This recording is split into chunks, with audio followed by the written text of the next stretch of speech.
کبھی کبھی میں اپنے رب کے سامنے جھک کر بیٹھ جاتی ہوں، ہاتھ پھیلا کر بس رونا شروع کر دیتی ہوں، منہ سے بولتی کچھ نہیں، کیونکہ وہ دلوں کے حال بہتر جانتا ہے۔ بس یہی کہتی ہوں، مالک تیری بندی بہت کمزور ہے، اس پر رحم کر، اسے آسانیاں دکھا، ورنہ وہ بکھر جائے گی، ٹوٹ جائے گی۔ تو ہی ہے اللہ جو اسے سنبھال سکتا ہے، اور کوئی نہیں۔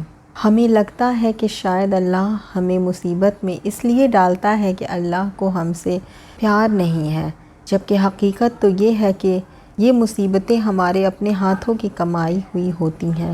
بہت سے گناہ تو اللہ ویسے ہی معاف کر دیتا ہے، اور یہ آزمائشیں، یہ تکلیفیں، یہ سزا نہیں ہے۔